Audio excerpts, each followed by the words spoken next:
नमस्कार. साहेब, आपलं नाव? रामकृष्ण विस्पुते. आपण कुठून आलात? मी नागपूर, महाराष्ट्र. आपला काय व्यवसाय आहे? मी रिटायर आहे. 20 वर्ष झाले रिटायर होऊन फॉरेस्ट डिपार्टमेंटमधून. संत रामपालजी महाराजांची गुरुदीक्षा आपण कधी घेतली? 17 ऑगस्ट 12. संत रामपालजी महाराजांची गुरुदीक्षा घेण्याअगोदर आपण व आपला परिवार कोणती भक्तिसाधना करत होतात? पूर्वी म्हणजे आम्ही सर्व देवांची पूजा करायचो. नंतर मग गायत्रीमध्ये 12 वर्ष राहिलो आम्ही. त्याच्यासाठी मंदिरासाठी जागाही दिली.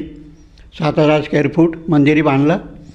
12 वर्षानंतर मग एक मित्र भेटला. तो म्हणे की बुवा याच्यापेक्षा वरती अजून काय आहे तिथं जा, म्हणजे राधास्वामीकडे. मग ते सोडून आम्ही राधास्वामीमध्ये 24 वर्ष राहिलो.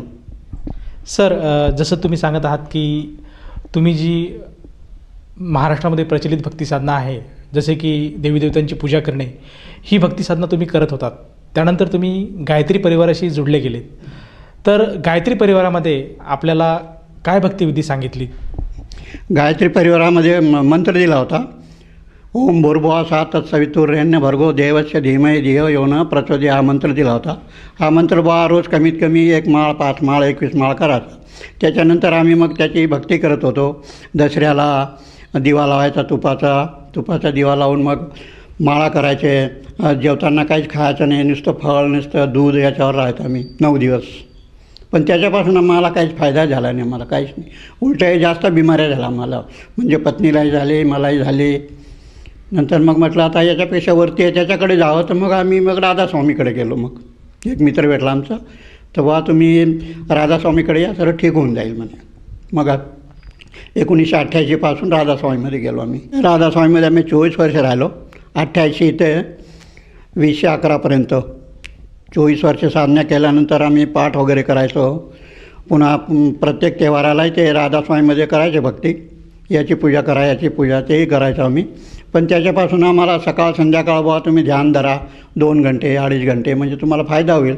पण फायदा न होता आम्हाला लॉसच, घाटच होत राहिला. ही बिमारी, ती बिमारी, मिसेसला बिमारी, मला बिमारी.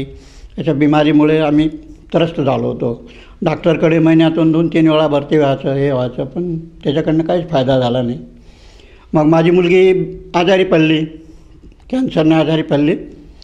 तिला मी पुष्कळ खर्च केला, दवाखान्यात दाखवलं, झाडफूक हे ते केलं, पण तिचा काहीच फायदा झाला नाही.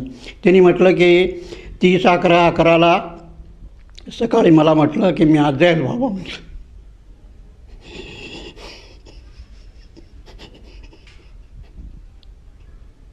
मी मग राधास्वामीला प्रार्थना केली की हे राधास्वामी, मी 24 वर्ष भक्ती केली आणि माझी मुलगी म्हणून राहिली, मी आज जाईल. तर मी त्यांना म्हटलं जर माझी मुलगी गेली तर तुमचे फोटो सर्व मी फेकून देईल रोडवर. 4 वाजता ती गेली. नंतर मग मी ती भक्ती करणं सोडून दिलं. मग टी व्ही पाहिलं. टी व्ही पाहता पाहता मग मधुपर्णा जांगडीवाले यांचा सत्संग पाहिला. त्यांनी म्हटलं की 3 लोक में जो मंत्र है वो मेरे पास है. त्यांचं मी 2 महिने पाहिलं कार्यक्रम. भोपाळा लालघाटीमध्ये दर महिन्याच्या 4थ्या शनिवारी ते स्वतः येत होते आणि तिथं सत्संग करत होते. त्याचं पाहता पाहता साधना चालायला लागलं मला. साधना चालल्यावर मग तत्वदर्शी संत रामपालजी महाराजांचं प्रवचन चालू होतं, सत्संग चालू होता. त्याच्यावर पाहिलं मी की मग त्यांच्या तो विषय चालला होता राधास्वामीचा. बुवा राधास्वामी एक काल का अवतार आहे, 5 नाम काल के. मग मी म्हटलं की बुवा अरे आपण तर एवढी भक्ती केली, 24 वर्ष बेकार गेले आपले. मला पश्चाताप झाला. मग मी फोन नंबर लिहिले, 5च फोन नंबर लिहिले आणि सत्संग बंद झाला. मग दुसऱ्या दिवशी पुन्हा लावलं तर पूर्ण फोन नंबर मी लिहिला. पूर्ण फोन नंबर लिहिल्यावर सत्संग झाल्यावर फोन लावला मी इसारला फोन लावला. म्हटलं मला याची दीक्षा घ्यायची आहे. तर ते म्हणे की बुवा तुम्ही कुठून आहे? म्हटलं नागपूरहून, महाराष्ट्राहून. तर म्हणे तुम्ही फोन ठेवून द्या. मी मग फोन ठेवून दिला. म्हटलं यांनी फोन माझा काटला बुवा, काही उत्तर दिलं नाही. तर त्यांचा म्हणे की 2 मिनटांनी मी करतो. नंतर त्यांना 2 मिनटांनी मला फोन आला आणि म्हटलं की या मोबाईलवर एवढी गोष्ट करता येणार नाही. तर मग आम्ही तात्काळमध्ये रिझर्वेशन काढलं, इसारला गेलो. सर, जसं की तुम्ही सांगत आहात की तुम्ही 12 वर्ष गायत्री परिवाराबरोबर सद्भक्ती केली किंवा त्यांची साधना स्वीकारली. त्यानंतर तुम्ही राधास्वामी पंथाबरोबर जोडले गेले आणि तेथेसुद्धा 24 वर्ष त्यांची सेवा केली. असं असताना तुम्हाला असं का जाणवलं की तुम्ही संत रामपालजी महाराजांची शरण घ्यावी आणि त्यांची भक्तिविधी तुम्ही स्वीकारावी? जेव्हा त्यांचा सत्संग ऐकला मी तेव्हा त्यांनी सृष्टी रचना सांगितली. सृष्टी रचनानंतर बा आपण कुठून आले, काय करत आहे आणि आपल्याला कुठे जायचं आहे याबद्दल मला समजलं आणि आध्यात्मिक ज्ञानबद्दल मला समजलं. गीता, रामायण, 4 वेद, 18 पुराण, कुराण यांच्याबद्दल सांगितलं. पण आम्ही यापूर्वी ते वाचत होतो, काहीच समजत नव्हतं आम्हाला. बेकार आमचे 70 वर्ष असे वाटलं की बेकार गेले आपले, काहीच त्याच्यापासून आम्हाला काही लाभ झाला नाही. खूप पश्चाताप झालं. सर, जसं की तुम्ही सांगत आहात की तुम्ही वयाच्या 71व्या वर्षी संत रामपालजी महाराजांची नामदीक्षा घेतली. तर जेव्हा तुम्ही संत रामपालजी महाराजांची नामदीक्षा घेतली त्यानंतर आपल्याला व आपल्या परिवाराला काय काय लाभ प्राप्त झालेत? पहिला लाभ म्हणजे आम्हाला आध्यात्मिक ज्ञान काय आहे, गीता काय आहे हे समजलं. बुवा आपल्याला कुठे जायचं आहे आणि कोणती भक्ती करायची आहे त्याच्याबद्दल आम्हाला पूर्ण ज्ञान मिळालं. याच्यापूर्वी आम्हाला कवडीचंही ज्ञान कोणी सांगितलं नाही. ना राधास्वामींनी सांगितलं, ना गायत्रींनी सांगितलं, ना मधुकर पनोज जांभळीवाले त्यांनी कोणाचंच ज्ञान नाही. सर्व ज्ञान व्यर्थ आहे. त्या व्यर्थामुळे आमचे 71 वर्ष वयाचे बेकार गेले असं आहे.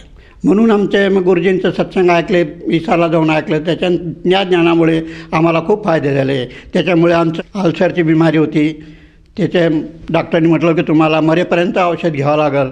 पण आमची दीक्षा घेतल्यानंतर त्या दिवसापासून मी औषध आजपर्यंत एक गोळी घेतली नाही आणि पाहिलं स्वतःच्यालाही काही औषध घेतलंच नाही मी. आणि आमच्या मिसेसलाही म्हणजे भगतमतीलाही त्यांनी नाव घेतलं त्याच दिवशी.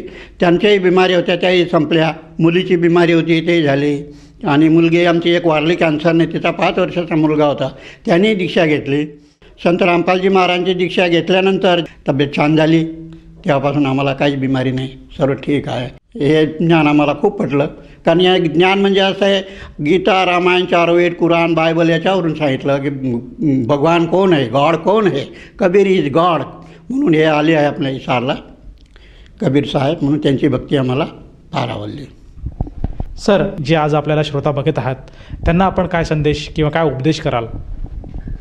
मी गायत्री परिवारांना आणि राधास्वामी जे लोक आहेत, 12 पंथ आहेत, त्याच्यामध्ये आम्ही ज्या पंथामध्ये होतो त्याच्यापासून काहीच फायदा झाला नाही. म्हणून त्यांना मला विनंती करू शकतो की हा राधास्वामी पंथामध्ये काहीच नाही, व्यर्थ मनी, व्यर्थ टाईम आहे. त्याच्यापेक्षा सद्गुरू रामपालजी महाराज यांच्याकडे या, यांची दीक्षा घ्या, तुमचे सर्व प्रॉब्लेम सॉल्व होतील आणि तुम्हाला म्हणजे सद्भक्ती मिळेल. सतलोकमध्ये काय आहे तिथं आपल्याला जाण्याचा मार्ग रामपालजी महाराज सांगतात. सर, जर कोणा व्यक्तीला किंवा साधकाला संत रामपालजी महाराजांची गुरुदीक्षा घ्यावायची असेल तर ती व्यक्ती गुरुदीक्षा कशी घेऊ शकेल? आता गुरुदीक्षा घेणं फारच सोपं झालं.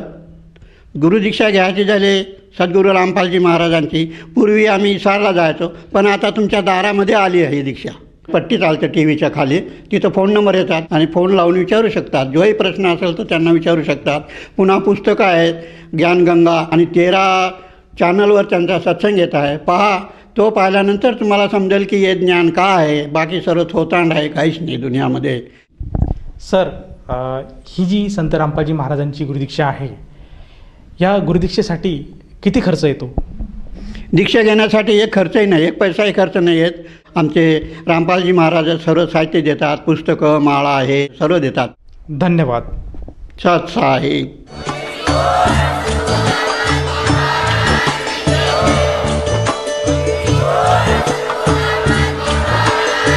नामदीक्षा प्राप्त करण्यासाठी आणि अधिक माहितीसाठी संपर्क करा 7030303951 7030303952. आमची वेबसाईट आहे www.jagatgururampalji.org.